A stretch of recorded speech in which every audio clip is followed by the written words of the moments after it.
Maligayang pagbabalik mga kasolid. Japan Boxing Commission nagdeklara na panalo si Casimiro. Japanese promoter kinumpirma namang nakulangan sa performance kaya kukuha ng bagong trainer at ang training ay sa Amerika gaganapin na. Para sa ating unang balita mga kasolid, hindi pa rin matapos-tapos ang mga komento at diskusyon patungkol nga sa performance ipinakita ng ating pangbatong si Alas sa laban kontra Japanese boxer na si Yoshinori Oguni. Ayon nga sa member ng WBO, sa salitang Bisaya nga ito mga kasolid, swerte nga daw si Casimiro at nagdraw ang laban dahil sa headbutt. Dahil kung nagkataon nga daw, posible pang matalo ang ating pangbato. Ayon naman sa mga Japanese promoter, maganda man daw ang pinakita sa bakbakan ng dalawang boksingero dahil unang round pa lang, palitan agad ng malalakas na suntok, pero kapansin-pansin nga daw ang biglang panghihina ng angas ng Pinas.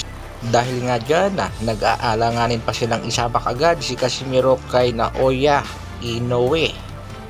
Pagamat nauwi sa draw ang naging resulta ng bakbakan ay mapapansin na nating masaya pa rin naman ang kanyang trainer coach si Kuya Lods Jason Casimiro dahil malaki naman ang premyong kanyang natanggap. Samantala, nagbigay naman ng reaksyon itong si Yoshinori Oguni sa kanyang naging laban sa ating pangbatong si Alas. Ayon nga dito kay Oguni, malakas nga daw talaga itong si Casimiro. Sa katunayan nga daw ay iniinda niya ang mga power punches ng ating pangbato, pero sa hindi nga inaasahan dahil sa headbutt, natigil nga daw ang kanilang bakbakan na dahil malakas ang dugong tumutulo, hindi na siya makakita. Kaya naman humihingi agad ng agarang rematch itong Japanese boxer dahil ayon nga sa kanyang mga kababayan, kaya niya ang laban kontra dito sa angas ng Pinas na si General Casimiro. At naniniwala din nga itong si Yoshinori Oguni na matatalo niya sa bakbakan ang tinaguriang angas ng Pinas, General Casimiro. Napansin nga din daw ni Oguni ang biglaang panghihina ni Casimiro lalo na pag tinatamaan niya ito sa bodega. Ayon nga kay Mr. Ito Masayuki, ang sunod na laban ng ating pangbatong si Alas ay ang rematch kontra nga dito ulit kay Yoshinori Oguni. Sa kabilang balita naman mga kasolid, dating catman Stephen Lunas, ito nga ang dating catman ng ating pangbatong si General Casimiro, hindi na nga nakapagpigil at naghamon na. Alas 4. Alas 4 sa Palestina, Joseph. 3 minutes lang kalamon dala, pero Bernacle, ayoko na may gloves. After, pumili mo to, kung magpapadala, kahit binibigyan ka ng gamit ng mga yan, alam mo tama't mali Jason, makinig ka. Yun lang mapapayo ko sa inyo. Hindi rin nakaligtas si angas ng Pinas sa mga banat ni Mr. Stephen Lunas. Hindi ka man nakapagtapos sa pag-aaral, pero delikadesa naman pare, o ganyan. Hindi maganda ugali yan.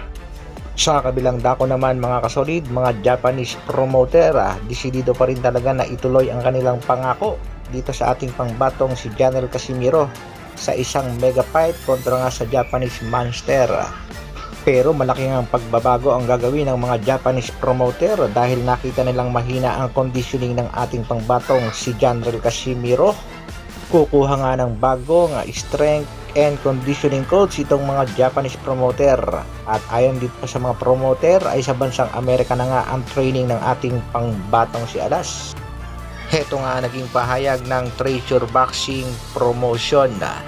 Sa laban nga daw ni Casimiro kay Oguni ay nakitahan nila ito ng poor performance. Kaya kinakailangan nilang kumuha ng bagong magte-train dito kay General Casimiro, citing the Filipinos poor conditioning under of his brother Jason Casimiro. Hindi naman sinabing tatanggalin itong si Jason, bagkus ay kukuha ng bagong training coach and strength conditioning para sa ikagaganda ng performance ng ating pangbatong si General Casimiro. Kudos dito sa mga Japanese promoter dahil tuloy pa rin ang pagsuporta sa angas ng Pinas at ang laban kay Oguni sa rematch ating antabayanan yan. Japan Boxing Commission inilabas na nga ang scorecard at kitang-kita naman dito na panalo itong ating pangbatong si General Casimiro. At kinumpirma na din nga ito ng box rec, 2 hurado pumabor sa ating pangbato. Pero ang laban niya ay hindi natapos at under nga ito sa 4th round, kaya ang naging desisyon sa laban ay technical draw. Suportahan lang natin mga kasolid at abangan ang susunod na ipapakita ng angas ng Pinas sa kanyang laban. Hanggang dito na lang, isang like naman dyan at maraming salamat sa patuloy na pagsuporta at panonood. Mabuhay, Dr. Alvin Vlogs. Brrrr.